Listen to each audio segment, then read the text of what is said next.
Hey there, cats and kitties. I am the Blues Man, Johnny Blues. And with this video, we're discussing my thoughts on episode 5 of the anime series Megalo Box. And between this and today's episode of Tadakun Never Falls in Love, these two episodes were a genuine pick-me-up after a really severely bad day that I won't get into. If you follow me on Facebook, you know all about it. But, you know, I loved the episode of Tadakun Never Falls in Love. Ijuin Senpai is totally best boy. Wish we all had a friend like that. But as far as Megalo Box goes, what a hell of a compelling episode. I just got to tell you right off the bat. The whole glowing butterfly thing was really intriguing to me. And I think it's like a product of the environment Aragaki finds himself in, you know, during this war, where they're trying to sneak in and get survivors out, that kind of thing. And he finds the body with a bomb underneath it. He thinks, you know, and I thought, oh, it might be like an infant or something, a child. But that's exactly the point of that lure. You know, he goes over to investigate and seals his fate in various ways, in losing his legs and everything like that.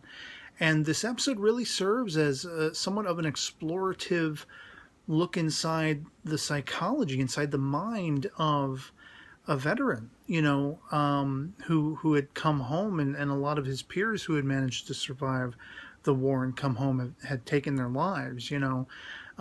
Because there was so much from post-traumatic stress and nightmare visions that, as we see in this episode, he wakes up in cold sweats, screaming, blood-curdling screams in the middle of the night with all of these visions that he has, these nightmares that he has, recollecting the hellacious surroundings he found himself in. It's such a compelling 1-2 punch of a thing. But the whole glowing butterfly thing, I have compared this series in its animatic style to being something very much akin to a late 90s series like Cowboy Bebop. And if you look at Cowboy Bebop the movie, aka Knocking on Heaven's Door, with the antagonist Vincent Bellagio, you know, there's a whole thing about a drug or a chemical, and it causes hallucinations, and that features is very much embodied visibly in the movie as glowing butterflies. Now, whereas in the movie they're golden and sort of, you know, glowing that way, sparkly and golden. Of course, in this episode, we're dealing with a butterfly that is mostly black but has glowing sort of iridescent wings that are blue, you know. But it was something that thoroughly reminded me. It was a thorough callback mentally to me, who loves Cowboy Bebop. It's like my all-time favorite anime, and the movie, because it's actually supposed to take place somewhere, you know, between a few of the last episodes of the series, the anime series.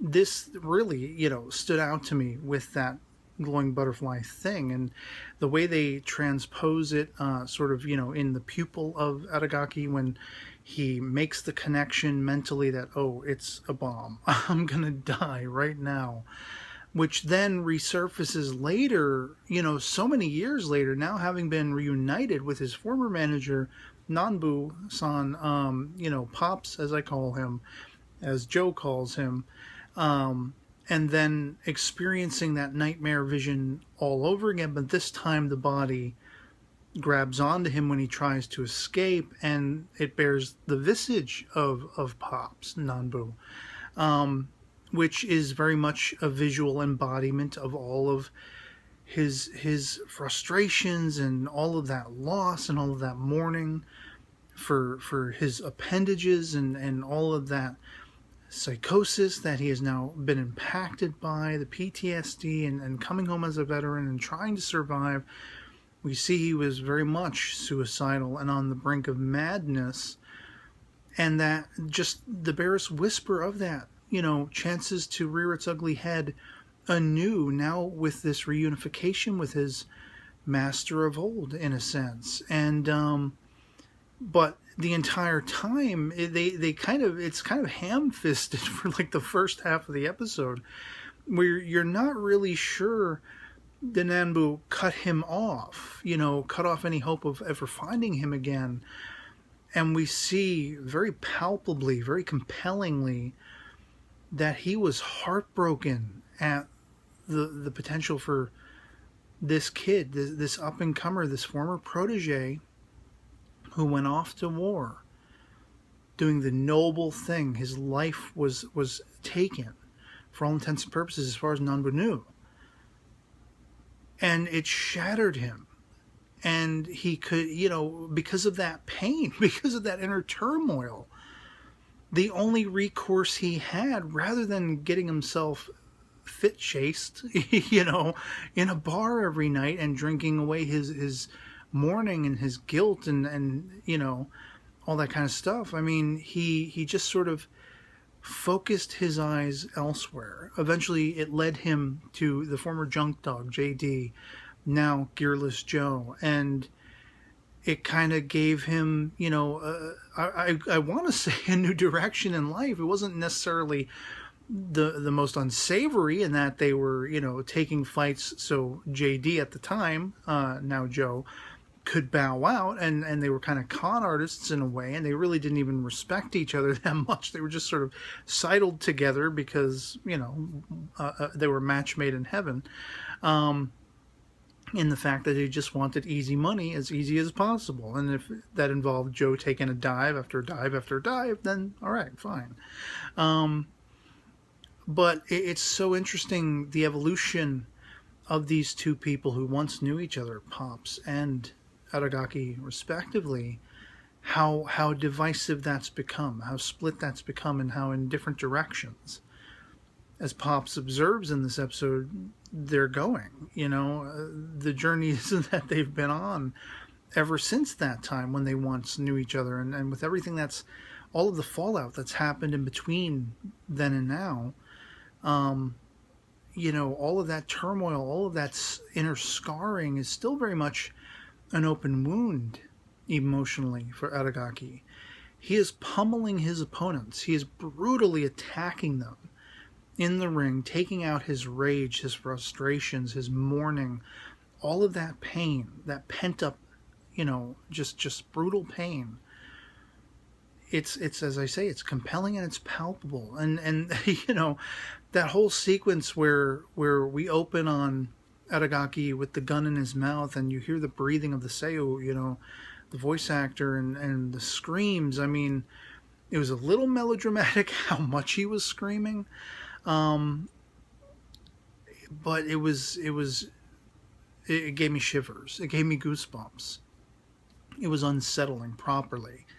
And as I say with Nanbu, we see his reaction to what I think was, for all intents and purposes, a news broadcast saying, these are the latest soldiers who are, killed in action or something like that. And he throws a table at his TV and he loses it. And so we see that, this really shook him to his very core. And the whole palpability of all of that emotion, for me, the viewer, shook me to my core. Especially in the fact that I have an uncle who came back from Vietnam and suffered due to leukemia, which they, sort of argued may or may not have been related to Agent Orange, which was a product of Vietnam. And, while I never knew him, I'd heard the stories and all of the conflict for the soldiers who returned from Vietnam. This was a war that was so heavily protested, and there's so much allegorical stuff going on, insofar as relating to that veteran sort of, quandary of their coming back. How can I get back into society? How can I fit back into my life, the life that I once knew? And more often than not, even this day and age, for soldiers, men and women, who have had to take lives in the field of battle, no matter how noble seeming the cause is, they come back forever affected, forever scarred. And again, touching upon that journey of that divisiveness between Aragaki, he's very much circling the drain of almost a pseudo madness, which he is exhibiting through the brutality of how he's going up against these opponents. Why he has risen the ranks to level 17 in the megaloboxing, megalonia, hierarchy, if you will, for lack of a better term, as opposed to Nanbu, who has become much more constructive in now his initial relationship with the former JD, now Gearless Joe. We see his evolution coming about as he's trying his damnedest to get it into Joe's mind. You have to be on your toes. This guy knows everything I've taught you, everything I could potentially give you. He has known for the last decade and then some, and he's grown beyond that. What hope do you have? And then look at what he's doing to his opponents. And now he's got his eyes set on you. He wants to take out all of the hate, all of the disdain, all of the rage, the torment, the frustration, the mourning, the pain, everything like that, that he now associates with me. He has put my face on the body of the monster, on the body of the beast, that he holds solely responsible for where he now finds himself. And as a means, by getting back at me, he's going to take everything out on you in the ring. And that final shot, when the bout comes about, and he just lands one home right on Joe's face, knocking out his like tooth guard or whatever you call it, and the blood goes flying, and he's down. For all of Joe's confidence, his self-confidence, his bravado, there was a point where they met each other just before the match, and Joe's saying, well, I hear you want to destroy me. Bring it. It's not going to be easy.